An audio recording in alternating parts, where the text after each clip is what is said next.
আমন্ত্রণ জানাচ্ছি আন্তর্জাতিক সংবাদে। শুরুতে সংবাদ শিরোনাম। আর কোনো পথ না থাকায় ইরান যুদ্ধে বাধ্য হয়েই হার মেনে নিলেন ট্রাম্প। যুদ্ধবিরতির আলোচনার আগেই সুখবর পেল ইরান। জাহান্নামের আগুনে পুড়ছে ইসরায়েল, প্রতারণার শাস্তি একঘেয়ে নেতা নেতানিয়াহু। বেরিয়ে এলো চাঞ্চল্যকর তথ্য, রণাঙ্গনে মার্কিন সেনাদের দুর্বলতার তথ্য ফাঁস। এতক্ষণ শুনছিলেন সংবাদ শিরোনাম, এবারে বিস্তারিত সংবাদ। তবে তার আগে অনুরোধ থাকবে ভিডিওটিতে একটি লাইক দিয়ে কমেন্ট করে জানিয়ে দিন কোন জেলা বা দেশ থেকে ভিডিওটি দেখছেন ও শুনছেন। ইরানের সঙ্গে বহুল প্রত্যাশিত 2 সপ্তাহের যুদ্ধবিরতি ঘোষণা করেছেন মার্কিন প্রেসিডেন্ট ডোনাল্ড ট্রাম্প।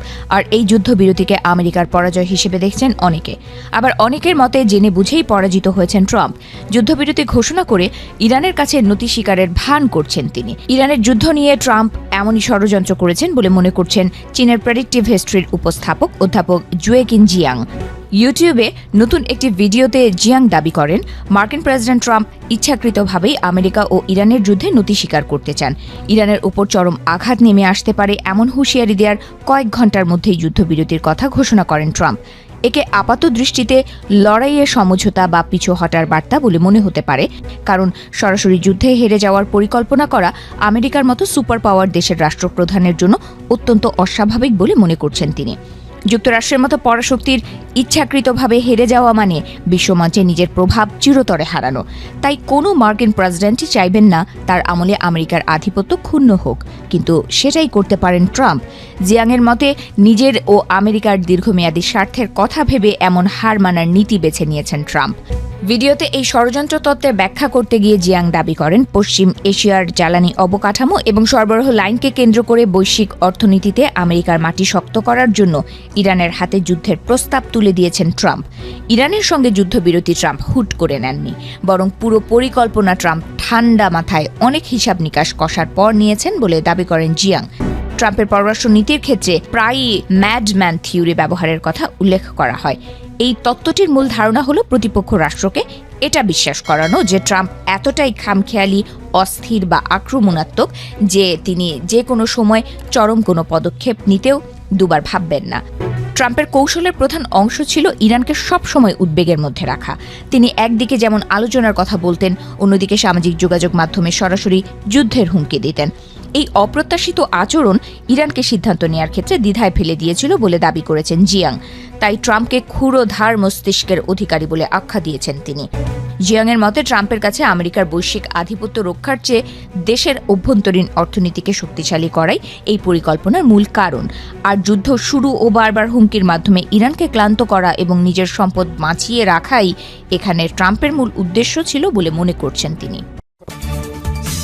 ইরানে যুক্তরাষ্ট্র ও ইসরায়েলের তীব্র হামলার প্রায় 6 সপ্তাহ পর এখন সাময়িক যুদ্ধবিরতি চলছে। এর আগে গত মঙ্গলবার ইরানের সভ্যতা আজ রাতেই ধ্বংস হয়ে যাবে এমন হুমকি দিয়েছিলেন মার্কিন প্রেসিডেন্ট ডোনাল্ড ট্রাম্প। সেই পরিস্থিতিতেই পাকিস্তান মধ্যে মধ্যস্থতাকারী হিসেবে আবির্ভূত হয়। প্রায় 47 বছর পর সর্বোচ্চ পর্যায়ের আলোচনায় বসতে যাচ্ছে যুক্তরাষ্ট্র ও ইরান। আজ শনিবার 11 এপ্রিল পাকিস্তানের ইসলামাবাদে যে কোনো সময় শুরু হতে পারে এই বৈঠকের জন্য ইরানের স্পিকার মোহাম্মদ বাকের গালিবাফের নেতৃত্বে 71 সদস্যের দল পাকিস্তানের রাজধানী ইসলামাবাদে পৌঁছেছে। অন্যদিকে মার্কিন ভাইস প্রেসিডেন্ট জেডি ভ্যান্স এই শান্তি আলোচনায় আমেরিকাকে নেতৃত্ব দিচ্ছেন। তবে আলোচনা শুরুর আগেই সুখবর পেল ইরান। কাতার সহ বিশ্বের অন্যান্য দেশে আটকে থাকা ইরানের জব্দকৃত সম্পদ ছাড়তে সম্মত হয়েছে যুক্তরাষ্ট্র। আজ শনিবার 11 এপ্রিল ইরানের এক কর্মকর্তা আন্তর্জাতিক সংবাদ সংস্থা রয়টার্সকে এ তথ্য জানিয়েছেন। নাম প্রকাশে অনিচ্ছুক ওই কর্মকর্তা বলেন, আলোচনার আগে যুক্তরাষ্ট্রের এই সিদ্ধান্ত ছিল সদিচ্ছার পরীক্ষা। একই সঙ্গে এটি ইঙ্গিত দেয় যে আসন্ন আলোচনাকে ওয়াশিংটন গুরুত্বের সঙ্গে নিচ্ছে। তিনি আরও জানান, জব্দ সম্পদ ছাড়ার বিষয়টি সরাসরি হরমুজ প্রণালীতে জাহাজ চলাচলের সঙ্গে সম্পর্কিত। অর্থাৎ ইরান যদি ওই পথে নির্বিঘ্নে জাহাজ চলাচল নিশ্চিত করে, তবে যুক্তরাষ্ট্র তাদের সম্পদ ছাড়ার বিষয়ে সম্মত হয়েছে। এর আগে ইরানের পার্লামেন্ট স্পিকার মোহাম্মদ বাঘেগের ঘালিবাফ সামাজিক যোগাযোগ মাধ্যম এক্সে দেওয়া এক পোস্টে জানান, লেবাননে ইসরায়েলের হামলা বন্ধ এবং জব্দকৃত সম্পদ মুক্ত না হওয়া পর্যন্ত ইসলামাবাদে যুক্তরাষ্ট্রের সঙ্গে কোনো আলোচনা শুরু করবে না তেহরান। মার্কিন নিষেধাজ্ঞার কারণে ইরানের পণ্য বিক্রির বিপুল পরিমাণ অর্থ বিশ্বের বিভিন্ন দেশে আটকে রয়েছে। অল্প কিছুক্ষণের মধ্যেই শুরু হবে দুদেশের মধ্যে শান্তি আলোচনার আগে ইরানের এই জব্দকৃত সম্পদ ছাড়ের বিষয়টিকে ট্রাম্পের পিছু হটার সাথে তুলনা করছেন অনেকে। উল্লেখ্য, গত 28 ফেব্রুয়ারি ইরানে ইসরায়েল ও যুক্তরাষ্ট্রের যৌথ হামলার পর টানা 40 দিন সংঘাত চলে। পাকিস্তানের মধ্যস্থতায় যুদ্ধবিরতি হলেও তা শুরু থেকেই ভঙ্গুর অবস্থায় রয়েছে। এই প্রেক্ষাপটে যুক্তরাষ্ট্রের প্রেসিডেন্ট ডোনাল্ড ট্রাম্প হুঁশিয়ারি দিয়ে বলেছেন, আলোচনা ব্যর্থ হলে ইরানে আবারও হামলা শুরু হতে পারে। গোটা বিশ্বের সাথে প্রতারণা করে যেন নিজের কপালই পুড়িয়ে ফেলেছেন ইসরায়েলি প্রধানমন্ত্রী বেনিয়ামিন নেতানিয়াহু। যুদ্ধবিরতির মাঝেই লেবাননে হামলার জবাবে এখন জাহান্নামের আগুনে জ্বলছে গোটা ইসরায়েল।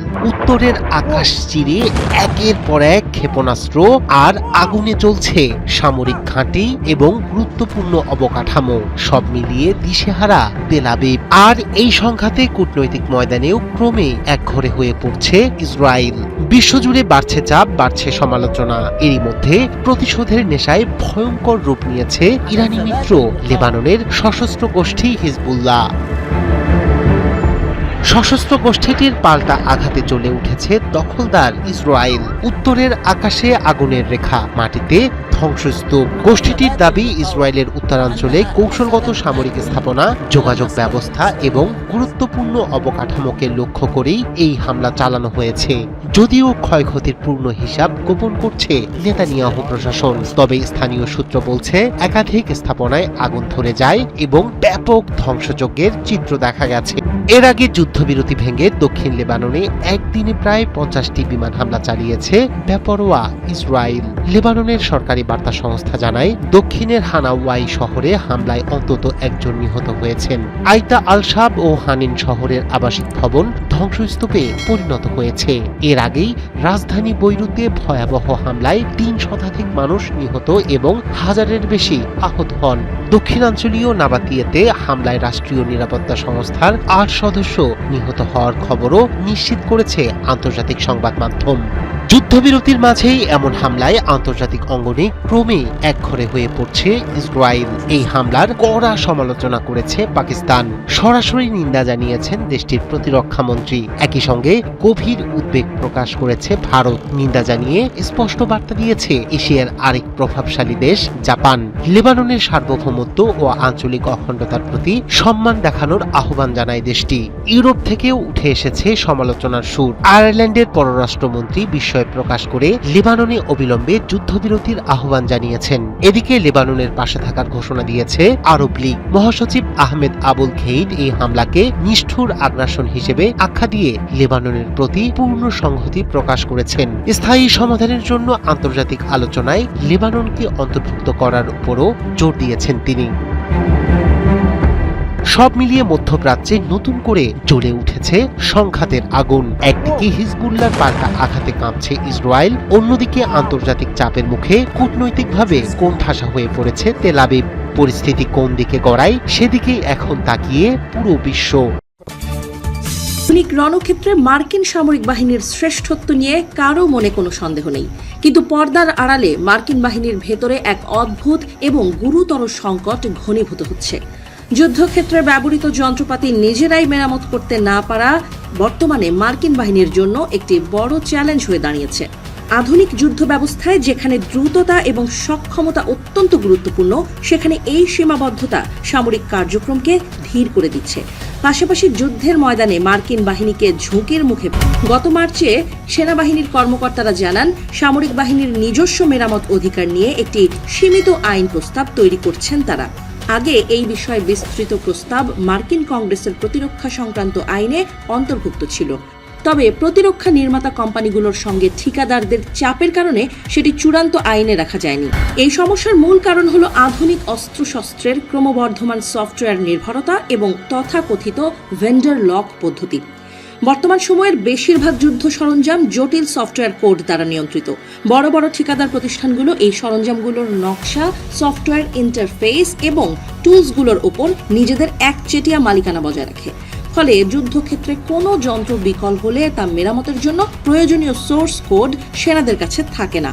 ফলে সেনারা প্রশিক্ষিত হলেও $মিলিয়ন যুদ্ধ বিমান ও ট্যাঙ্ক মেরামতের কোনো সুযোগই থাকে না। মার্কিন সামরিক বাহিনীর সেক্রেটারি ড্যান ডিস্ক্রল বলছেন, একটি হেলিকপ্টারের যন্ত্রাংশ ভেন্ডরদের কাছ থেকে কিনতে $14,000 লাগে, অথচ মার্কিন সেনাবাহিনী নিজস্ব 3D প্রিন্টিং প্রযুক্তিতে মাত্র $300 তার চেয়ে শক্তিশালী যন্ত্রাংশ তৈরি করতে পারে। কিন্তু সোর্স কোড এবং আইনি মালিকানা না থাকায় তারা এটি সরাসরি ব্যবহার করতে পারছেন না। মার্কিন বিমান বাহিনীর আকাশ যুদ্ধের game changer F-35 lightning II যুদ্ধ বিমানের ক্ষেত্রে এই সমস্যা সবচাইতে প্রকটভাবে দেখা গেছে, কারণ এই বিমানের প্রায় 80 লাখ লাইনের সফটওয়্যার কোড পুরোটাই ঠিকাদারদের নিয়ন্ত্রণে। 1990-এর দশকের আগে অস্ত্র ক্রয়ের সময় প্রযুক্তিগত তথ্য সংগ্রহ করত পেন্টাগন, কিন্তু সোভিয়েত ইউনিয়নের বিরুদ্ধে যুদ্ধ পরবর্তী সময়ে খরচ কমানো ও দ্রুত সামরিক সরঞ্জাম কেনার লক্ষ্যে নীতির পরিবর্তন ঘটে। মার্কিন সরকার অস্ত্র সরঞ্জামের উপর সম্পূর্ণ মালিকানা না নিয়ে লাইসেন্সের মাধ্যমে সামরিক নির্মাতা প্রতিষ্ঠানগুলোর কাছ থেকে অস্ত্র ও প্রযুক্তি ব্যবহারের পথ বেছে নেয়।